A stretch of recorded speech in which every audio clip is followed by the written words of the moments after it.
आज की इस गहन चर्चा में हम एक ऐसे विषय पर बात करने वाले हैं जो ना तो कभी किसी ने देखा है, न चखा है और न ही महसूस किया है। हाँ, लेकिन उसका असर हम हर जगह देखते हैं। बिल्कुल, मतलब दराज खींचने से लेके हॉकी स्टिक से गेंद को मारने तक। आज का हमारा विषय है गति के नियम और बल। और इस चर्चा के लिए हमने कक्षा 9 की विज्ञान सामग्री जो एनसीईआरटी की है उसे आधार बनाया है। सही कहा। और इस पूरी चर्चा का मिशन यही है कि हम अपने आसपास होने वाली हर तरह की गति यानी मोशन के पीछे के उस अदृश्य कारण को डिकोड करें। जिसे हम बल कहते हैं। तो शुरू करते हैं। मैं अक्सर सोचता हूँ कि ब्रह्मांड की चीजें चलती कैसे हैं और अचानक रुक क्यों जाती हैं। यही सवाल तो सदियों से दार्शनिकों और वैज्ञानिकों को परेशान करता रहा। अरस्तु जैसे विचारकों को लगता था कि किसी भी चीज की स्वाभाविक अवस्था रुक जाना है। रुक जाना मतलब विश्राम की अवस्था। बिल्कुल। उन्हें लगता था कि अगर आप किसी चलती हुई चीज को धक्का देना बंद कर दें तो वो बस रुक जाएगी। और जमीन पर तो रोजमर्रा के जीवन में हमें ऐसा ही लगता भी है ना? हाँ, लेकिन ये पूरी तस्वीर नहीं है। विज्ञान की दुनिया में बल को सिर्फ खींचने या धकेलने तक सीमित नहीं कर सकते। असली खेल तो संतुलन का है। अच्छा, तो क्या बल हमेशा संतुलित होता है? नहीं, बल संतुलित और असंतुलित दोनों हो सकते हैं। इसे ऐसे समझते हैं, मान लीजिए एक मेज पर लकड़ी का एक भारी गुटका रखा है। ठीक है। अब आप उस गुटके को दोनों तरफ से बराबर धागों से खींचें। जितना बल दाईं ओर उतना ही बाईं ओर। तो क्या गुटका हिलेगा? बिल्कुल नहीं, वो तो अपनी जगह पर ही रहेगा। एकदम सही। इसे ही संतुलित बल कहते हैं। जब तक बल संतुलित है, वस्तु की गति या दिशा में कोई बदलाव नहीं आता। बदलाव के लिए हमेशा एक असंतुलित बल चाहिए। तो अगर मैं साइकिल चला रहा हूँ और मैंने पेडल मारना बंद कर दिया तो मेरी साइकिल तो रुक जाती है। हाँ, बिल्कुल रुकती है। तो यहाँ असंतुलित बल कहाँ से आ गया? क्या किसी चीज को चलते रहने के लिए हमेशा बल चाहिए? यही तो वो सबसे बड़ा भ्रम है जो सदियों तक बना रहा। आपकी साइकिल इसलिए नहीं रुकती कि उस पर आगे बढ़ने वाला बल खत्म हो गया है। तो फिर वो इसलिए रुकती है क्योंकि अब एक दूसरा बल उस पर हावी हो गया है, जिसे हम घर्षण या फ्रिक्शन कहते हैं। अरे हाँ, टायर और सड़क के बीच का घर्षण। बिल्कुल। वो घर्षण बल हमेशा गति की विपरीत दिशा में काम करता है। जैसे ही आप पेडल मारना बंद करते हैं, वो घर्षण एक असंतुलित बल बन जाता है और आपको रोक देता है। चलिए इसे थोड़ा सरल करते हैं। मतलब अगर मैं एक खुरदरे फर्श पर एक भारी बक्सा धकेल रहा हूँ तो शुरुआत में तो वो नहीं हिलता, क्योंकि फर्श का जो घर्षण है वो मेरे धकेलने वाले बल को संतुलित कर रहा है ना? एकदम सही पकड़े हैं आप। आपको उस बक्से को हिलाने के लिए घर्षण से अधिक बल लगाना होगा, एक असंतुलित बल। क्या बात है। लेकिन अगर धरती पर हर जगह घर्षण है तो फिर वैज्ञानिकों को यह कैसे पता चला कि बिना बल के भी चीजें चलती रह सकती हैं? ये एक बहुत ही शानदार सवाल है। और यही एंट्री होती है गैलीलियो गैलीली की। गैलीलियो? वही जिन्होंने दूरदर्शी बनाई थी। हाँ, बिल्कुल। उनकी गणित में गहरी रुचि थी और उन्होंने ही बृहस्पति के चंद्रमाओं की खोज भी की थी। हाँ। तो गैलीलियो ने एक प्रयोग किया, आनत तल यानी ढलान वाले रास्तों का। ढलान वाले रास्तों का वो कैसे? उन्होंने देखा कि जब कांच की एक चिकनी गोली ढलान से नीचे आती है तो गुरुत्वाकर्षण की वजह से उसका वेग यानी रफ्तार बढ़ती जाती है। जाहिर सी बात है, नीचे आएगी तो तेज ही होगी। हाँ, और जब वो सामने वाली चढ़ाई पर चढ़ती है तो वेग घटता है।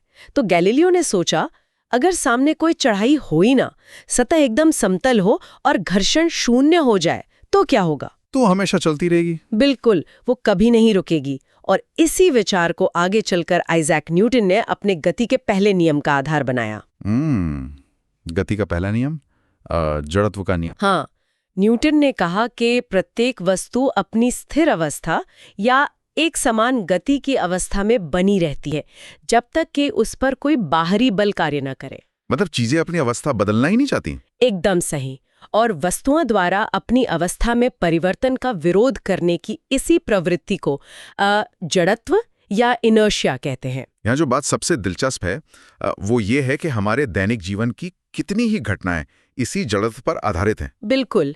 क्या आपको कोई उदाहरण याद आ रहा है? हाँ ना, जैसे कैरम बोर्ड खेलते समय जब हम गोटियों की ढेरी लगाते हैं और सबसे नीचे वाली गोटी को स्ट्राइकर से जोर से मारते हैं, तो सिर्फ नीचे वाली गोटी बाहर आती है। बिल्कुल, और बाकी की गोटियां अपने जड़त्व के कारण उसी ढेरी के रूप में नीचे गिर जाती हैं। वो अपनी जगह पर ही रहना चाहती थी। ये बहुत ही बढ़िया उदाहरण है।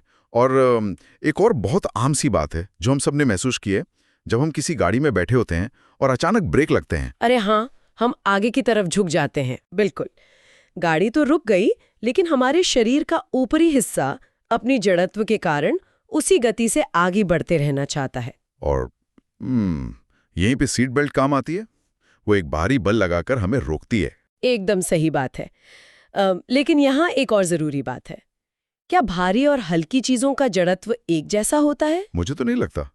मतलब एक खाली बक्से को खिसकाना आसान है, लेकिन किताबों से भरे बक्से को खिसकाना बहुत मुश्किल है। बिल्कुल सही। भारी वस्तुओं का जड़त्व अधिक होता है। विज्ञान की भाषा में कहें तो द्रव्यमान ही जड़त्व की माप है। जिसका मास या द्रव्यमान ज्यादा, उसका जड़त्व भी ज्यादा। बहुत ही स्पष्ट है।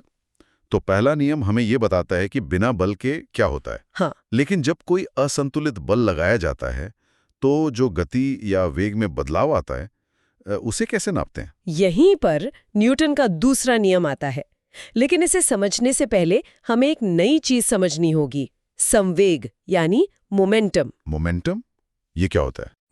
आसान भाषा में कहूं तो संवेग किसी वस्तु के द्रव्यमान और उसके वेग का गुणनफल है। इसे हम गणित में P = mv कहते हैं। द्रव्यमान और वेग दोनों?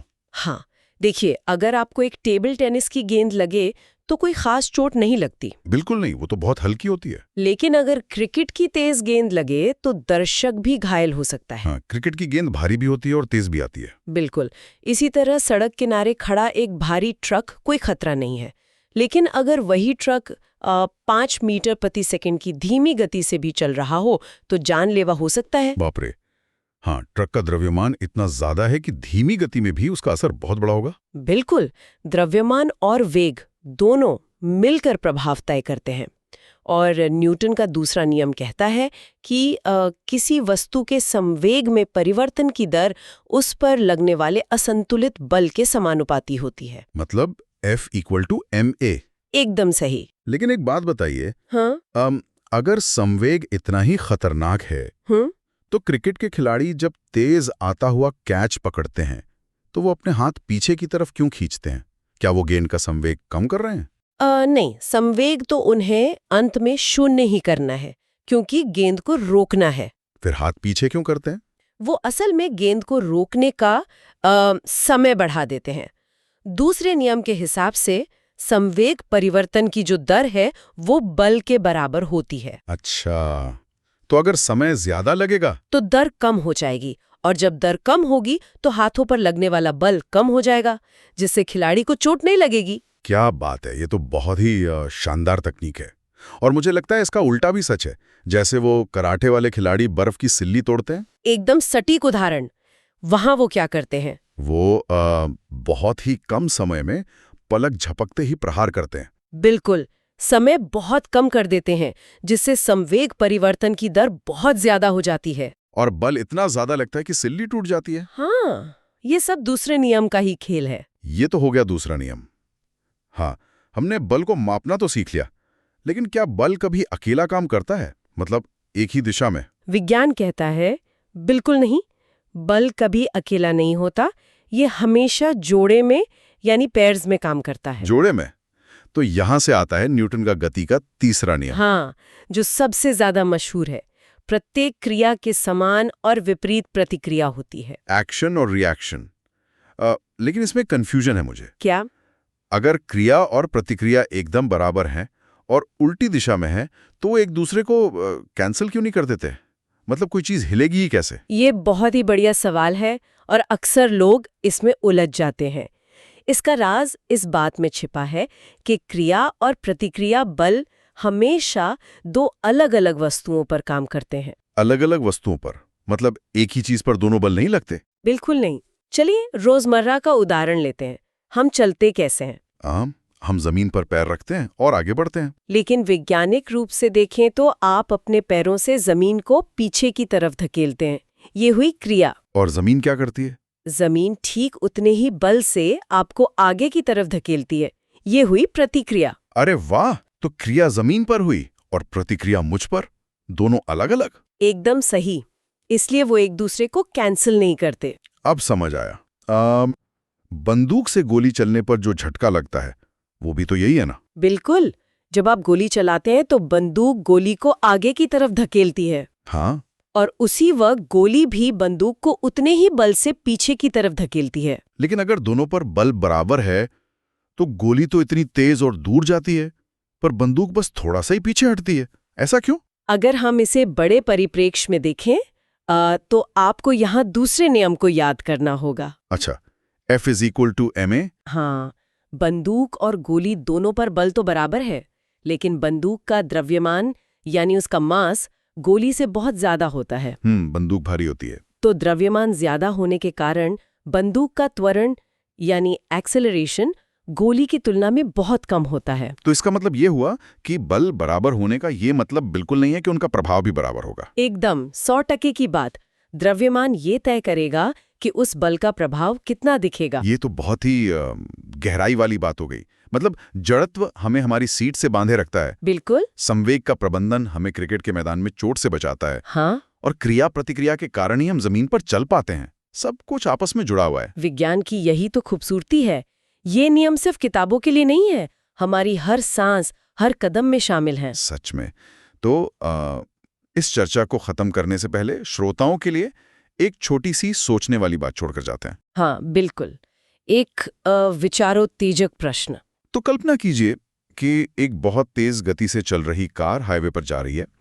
अचानक एक उड़ता हुआ छोटा सा कीड़ा आता है और कार के सामने वाले शीशे से टकरा जाता है। बहुत तेज टक्कर होगी। न्यूटन के तीसरे नियम के अनुसार टक्कर के समय कार ने कीड़े पर जितना बल लगाया, कीड़े ने भी कार के शीशे पर बिल्कुल उतना ही बल लगाया। एकदम बराबर बल। हाँ, बल दोनों पर एकदम समान है, लेकिन कीड़े की तो जान चली गई और कार को एक खरोच भी नहीं आई। ये सोचने वाली बात है। बल समान था, फिर भी ऐसा क्यों हुआ? कोई भी सोच सकता है कि दोनों का अंजाम एक जैसा क्यों नहीं हुआ। हम इसका सीधा जवाब नहीं देंगे। बिल्कुल नहीं। उन्हें खुद इस पर विचार करना चाहिए। संकेत के तौर पर बस इतना कह सकते हैं कि द्रव्यमान और संवेग में परिवर्तन के प्रभाव को याद करें। एकदम सही संकेत है। ब्रह्मांडीय नियमों का ये जो संतुलन है ना, ये दिमाग हिला देता है। इसी के साथ हम अपनी आज की इस गहन चर्चा को यहीं रोकते हैं। हाँ, और उम्मीद है कि श्रोता अब अपने आसपास की दुनिया को एक नए वैज्ञानिक नजरिए से देखेंगे। बिल्कुल। मिलते हैं अगली चर्चा में।